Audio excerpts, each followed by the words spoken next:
Welcome all of you.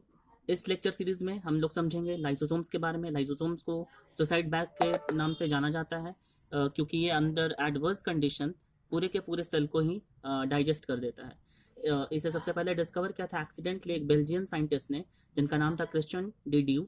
1955 में उन्होंने इसे डिस्कवर किया था। हालांकि इस ऑर्गेनल को ऑब्जर्व किया था इलेक्ट्रॉन माइक्रोस्कोप पर नोविकॉफ ने 1956 में। ही also coined the term lysosomes. Novikoff ने ही इसे लाइसोसोम नाम दिया। लाइसोसोम्स ग्रीक में एक्चुअली क्या है, लाइसिस का मतलब होता है डाइजेस्टिव और लूज, एंड सोमा का मतलब होता है body. And these appear as small vesicles which are bounded by a single membrane and contain hydrolytic enzyme in the form of minute crystalline और semi crystalline granules। और ये granules के size लगभग 5 to 8 nanometre के होते हैं।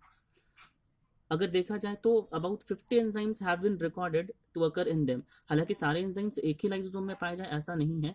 All the enzymes do not occur in the same lysosome. The important enzymes जो कि इसमें पाए जाते हैं वो कौन कौन से हैं आपके, acid phosphatase, sulphatases, proteases, peptidase, nucleases, lipases. ये सारे इंपॉर्टेंट एंजाइम्स हैं जो कि लाइसोसोम्स में पाए जाते हैं।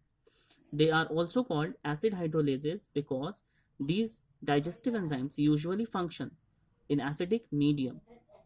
और वो जो एसिडिक मीडियम होगा वो लगभग 4 to 5 pH होगा उनका।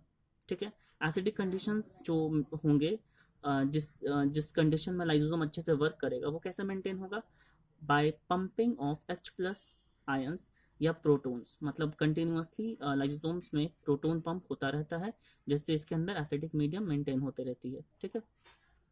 The covering membrane of lysosomes जो आपका होगा वो keeps the hydrolyting enzymes out of the contact from cellular contents.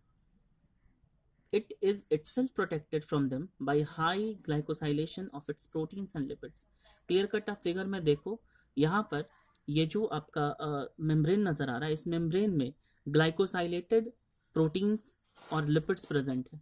ये आपको ग्रीन एंड ब्लू डॉट से रिप्रेजेंट किया हुआ है इस फिगर में, कि जितने भी आपके मेम्ब्रेन प्रोटीन्स हैं वो ग्लाइकोसाइलेटेड है, जितने भी मेम्ब्रेन लिपिड्स है वो ग्लाइकोसाइलेटेड है, जिसके कारण इनका प्रोटेक्शन हो रहा है। ठीक उसी तरीके से जिस तरीके से हमारे स्टमक का प्रोटेक्शन होता है HCl से, और हमारे स्टमक को प्रोटेक्ट कौन करता है HCl से, म्यूकस। ठीक है। अगर बात की जाए इसके मेम्ब्रेन की, तो इसका जो मेम्ब्रेन है वो डैमेज हो सकता है। बहुत सारे एजेंट्स हैं जो इसे डैमेज करने की कोशिश कर सकते हैं, जैसे आपके एक्सरेज हो गए, हीट हो गया, एक्सेस ऑफ विटामिन ए और ई से भी ये डैमेज हो सकता है इसका मेम्ब्रेन। और अगर ऑक्सीजन की कमी हो गई तो भी ये डैमेज होगा। हालांकि ये हमारे लिए सही नहीं है, ये हमारे लिए डैमेजेबल बात हो जाएगी कि अगर जो लाइसोसोम्स हैं उनका लेयर डैमेज हो गए। तो इनबिल्ट कुछ मैकेनिज्म हैं जो कि इसके सिंगल मेम्ब्रेन को डैमेज होने से प्रोटेक्ट करते हैं। इनमें कॉर्टिसोल और वेराइटीज ऑफ कोलेस्ट्रोल होता है जो कि इसे डैमेज होने से बचाता है। क्योंकि अगर ये बिना मतलब का डैमेज हो गया इसका मेम्ब्रेन, तो इसके अंदर जितने भी हाइड्रोलाइटिक एंजाइम्स हैं वो पूरे के पूरे सेल को डैमेज कर देंगे। लाइसोसोम्स आप देख सकते हो कि जनरली राउंडेड है, बट ये इरेगुलर भी हो सकता है। The diameter varies from 0.2 to 0.8 micrometre, और ये बड़े साइज में भी ग्रो कर सकता है।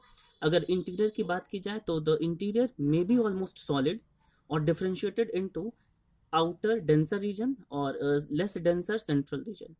ठीक है।